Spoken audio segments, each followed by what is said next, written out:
हाय, कैसे हैं? ये क्या ढूंढ रहे हो आप? यूट्यूब पे मैं देख रहा हूँ हैं। आज मैंने सर्च किया तो हालांकि मेरे यूट्यूब पे जो एनालिटिक्स होते हैं ना कि लोग किस टॉपिक के बारे में ज़्यादा सर्च कर रहे हैं, तो मुझे मिला। एक मिनट, इसको बंद कर देते नहीं तो इसकी आवाज़ आती रहेगी, है ना।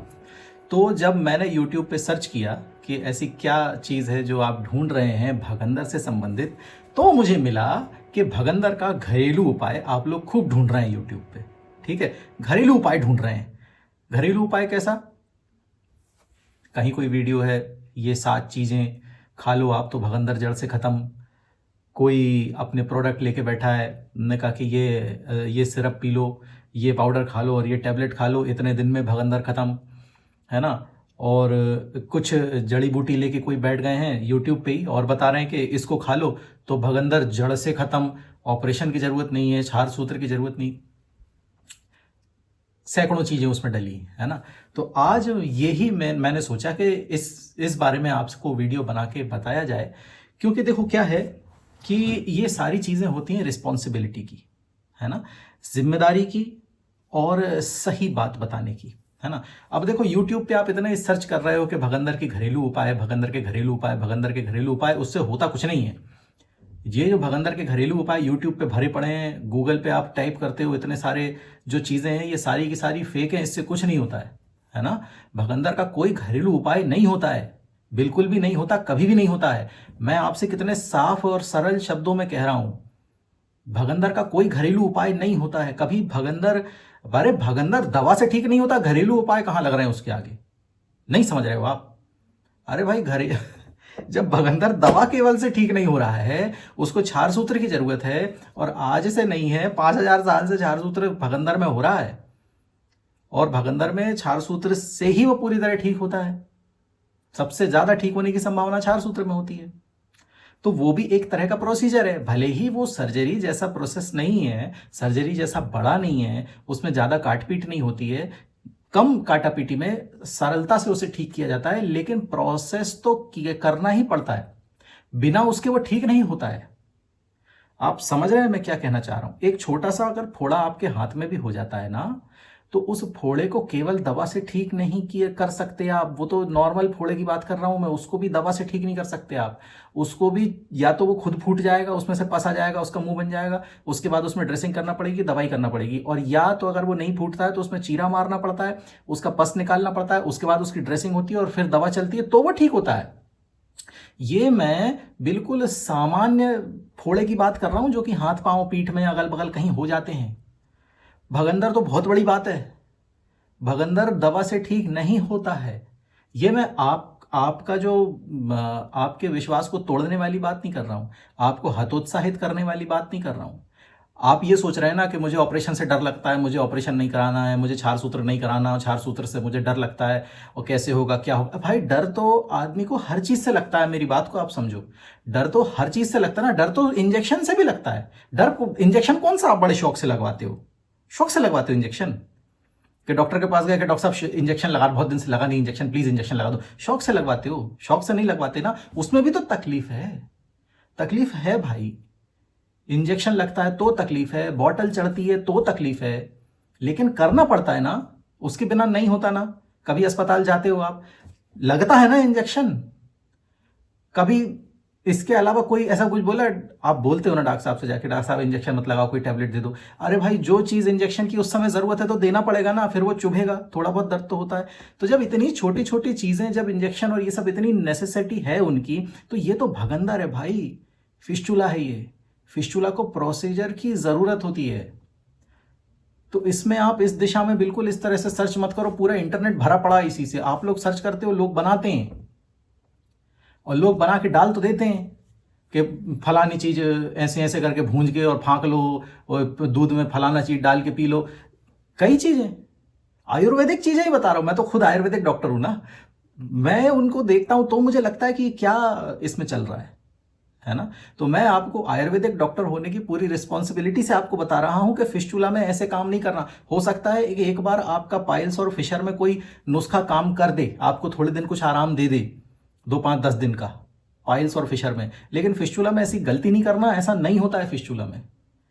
फिस्चुला में यदि आप इस तरह से उसके साथ एक्सपेरिमेंट करेंगे और इस तरह से यदि आप उसमें किसी भी नुस्खे का यूज करेंगे, घर में बैठे किसी ने बता दिया है, तो आप बड़ी मुसीबत में पड़ जाएंगे, क्योंकि फिस्चुला माफ नहीं करता है। फिस्चुला बिल्कुल माफ नहीं करता, मैं बता रहा हूं। क्योंकि मैं तो देखता हूं ना फिस्चुला के केस, हमारा तो रोज का ही काम है। इतने सारे फिस्चुला के केस हम देखते हैं, कितने बिगड़ बिगड़ के आते हैं, कितना परेशान हो जाते हैं। मोशन का रास्ता, कहना चाहिए कि मोशन का रास्ता सड़ जाता है। मतलब ये भी यदि मैं कह दूं तो गलत नहीं होगा, ये स्थिति हो जाती है सिर्फ इसलिए कि किसी ने कुछ बता दिया, किसी ने कुछ बता दिया, किसी ने कुछ बता दिया, तो हम तो ये लगा रहे थे, हम तो ये चाट रहे थे, हम तो ये पी रहे थे। यही बात है। थैला भर भर के 6 6 महीने की कोई दवा दे देता है, तो दवा लेके बैठ जाते, खाते रहते, भगंदर को ठीक करने की कोशिश करते रहते। भगंदर ठीक नहीं होता, अंदर ही अंदर बढ़ता रहता। मैंने ग्रेड 1 के फिस्चुला को भी ना ग्रेड 5 का फिस्चुला होते देखा है, सिर्फ इसी मतलब मूर्खता में। ग्रेड 1 से ग्रेड 5 का होते हुए देखा है मैंने। कैसे देखा है? मैंने पहले भी आपको कई केसेस, मैंने फिस्चुला के वीडियोस में मैंने कई केस आपके साथ डिस्कस किए हैं। ऐसे फिस्चुला, अभी एक और केस है, मैं अगले वीडियो में आपसे डिस्कस करूंगा, पर मैं बता दे रहा हूं। ऐसा केस है, ग्रेड 1 का फिस्चुला है 2.5 सेंटीमीटर का, 2.5 सेंटीमीटर का फिस्चुला है। ग्रेड 1 का इंटरस्फिंक्ट्रिक 2.5 सेंटीमीटर का फिस्चुला, लो एनल, एक ओपनिंग अंदर, एक ओपनिंग बाहर। पहला एमआरआई जब पेशेंट को तकलीफ हुई, कहीं दिखाया होगा उनने, पहला एमआरआई हुआ। एक फुंसी बाहर है 7 o'clock पे, एक इंटरनल ओपनिंग है 6 o'clock पे, 2.5 सेंटीमीटर का इंटरस्फिंक्ट्रिक फिस्चुला, ग्रेड 1। 3 साल गड़बड़ किया है, 3 साल। 4 सूत्र नहीं कराना है, मन नहीं कर रहा है, 4 सूत्र नहीं कराना है, मन नहीं कर रहा है, 3 साल। आज वो ग्रेड 5 का फिस्चुला है, ग्रेड 5 का फिस्चुला।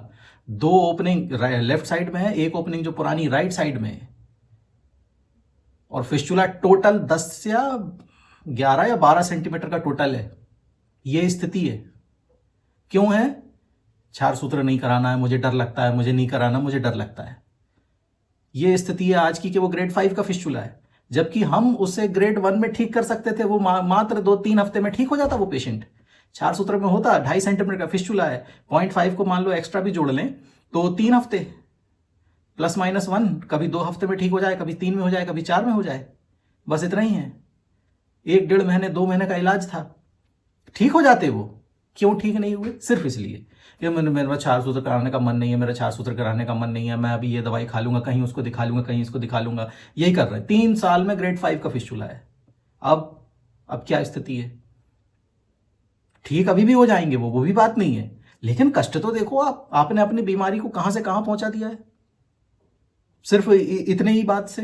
अब इसमें मेरा थोड़ा सा आक्रोश भी है, थोड़ा सा मेरा क्रोध भी है, थोड़ा आपसे प्रेम भी है कि ऐसे नहीं करना है ना। मैं बोल रहा हूं तो इसमें मेरी तीनों भावनाएं हैं। एक तो मुझे अफसोस भी है कि आपके साथ ऐसा हुआ है या किसी पेशेंट के साथ ऐसा हुआ है। लोग ऐसा करते हैं, अनभिज्ञता में करते हैं, अपनी मजबूरी में करते हैं, कोई भी तरह से करते हैं, मगर ऐसा होता है, उससे मुझे दुख है। दूसरी बात, मुझे गुस्सा है कि ऐसा आखिर किया ही क्यों। क्योंकि गुस्सा इसलिए है क्योंकि आखिर एक चिकित्सक को रोगी से प्रेम होता है।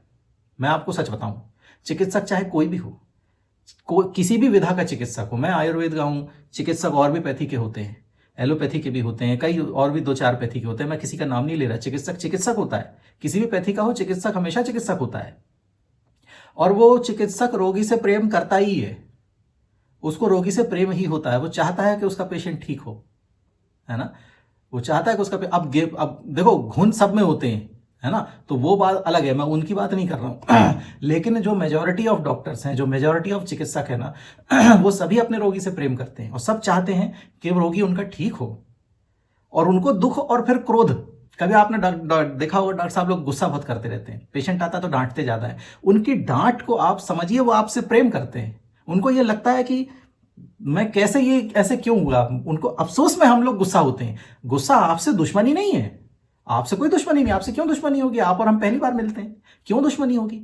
लेकिन जब देखते हैं कि ये क्या से क्या हो गया, तो हमको इतिहास पता चल जाता है कागज में देख के और मरीज को देख के कि अरे ये तो ऐसा हो गया, ऐसा तो ये पहले ऐसा रहा होगा और अब ये हो गया इतने दिन में। तो वो जो मन में जो डिसअपॉइंटमेंट होता है ना, जिससे हम प्यार करते हैं, और वो मतलब ऐसा कि इसने ऐसा क्यों किया, मतलब रोगी ऐसा क्यों, हम इनको और अच्छे से ठीक कर सकते थे। तो कैसे ऐसा हो गया? तो वो जो डिसअपॉइंटमेंट था वो गुस्से में बाहर निकलता है। और आप लोग सोचते हो कि डॉक्टर साहब गुस्सा करते हैं, तो ऐसे खैर मैं तो नहीं करता, मैं तो गुस्सा नहीं करता। गुस्सा मैं समझाता ही हूं, जैसे अभी भी आपको समझा ही रहा हूं। मेरा गुस्सा ऐसा ही है मैं मुस्कुरा के गुस्सा करता, मैं ऐसे ही मुस्कुराता रहूंगा, फिर आपको डांटता गुस्सा भी करता रहूंगा, वो ठीक है। लेकिन कुछ डॉक्टर साहब लोग जो आप देखते हैं जो वाकई में गुस्सा कर देते हैं एकदम, उनके चेहरे पे आपको गुस्सा दिखता है, गुस्सा नहीं करते वो, उनको डिसअपॉइंटमेंट होता है, उनको तकलीफ होती है अंदर कि ये आराम से ठीक हो सकता था ये केस, और ये क्या कर लिया इसका। समझ रहे हो? तो इसीलिए भाई ऐसे काम फिस्टुला में नहीं करने हैं। हम किसी भी बीमारी में हालांकि नहीं करने हैं, लेकिन फिस्टुला आपको माफ नहीं करेगा। ऐसी तो किसी भी बीमारी में आपको घरेलू नुस्खे नहीं ढूंढना है। सर्दी खांसी की बात अलग है कि चलो भाई ठीक है, आपने सोंठ चूस लिया है, आपने कोई घुट्टी बना ली है घर में, सोंठ उसकी क्या नाम है हल्दी की और वो दूध के साथ, वो अलग बात है। ये सब छुटपुट चलता है, कोई बात नहीं। लेकिन फिस्टुला आपको माफ नहीं करेगा यदि आपने ये गलती करी तो, है ना? ऐसे काम अपने को बिल्कुल नहीं करने हैं, ठीक है? तो इस वीडियो में मुझे आपको यही बताना था, जो यूट्यूब पे आप इतना सर्च करते हो ना, आप बिल्कुल ऐसे काम नहीं करो, ऐसा बिल्कुल मत करो, है ना? मैं सच बोल रहा हूँ, बिल्कुल व्यक्तिगत रूप से आपसे मेरा अनुरोध है कि बिल्कुल आप ऐसे काम नहीं करो, बिल्कुल। कुछ ये फिस्टुला में ये करने की जरूरत बिल्कुल नहीं है, वो दवा से ठीक नहीं होता है। मैं 10 बार बोल रहा हूँ, मैं फिर बोल रहा हूँ, फिस्टुला मेडिसिन से ठीक नहीं होता, फिस्टुला घरेलू उपचार से ठीक नहीं होता, नहीं होता, नहीं होता, क्लियर बोल रहा हूं। क्षार सूत्र कराएंगे तो ही वो ठीक होने वाला है, क्योंकि क्षार सूत्र में सबसे ज्यादा सक्सेस रेट होते हैं, क्योंकि फिस्टुला के ऑपरेशन फेल होते हैं, उसमें फेलियर के चांसेस ज्यादा होते हैं, इसलिए लोग क्षार सूत्र कराते हैं, क्योंकि उसमें दोबारा होने की पॉसिबिलिटी कम होती है, वो सक्सेस ज्यादा होता है। समझ रहे हो मेरी बात को? आप समझ गए ना?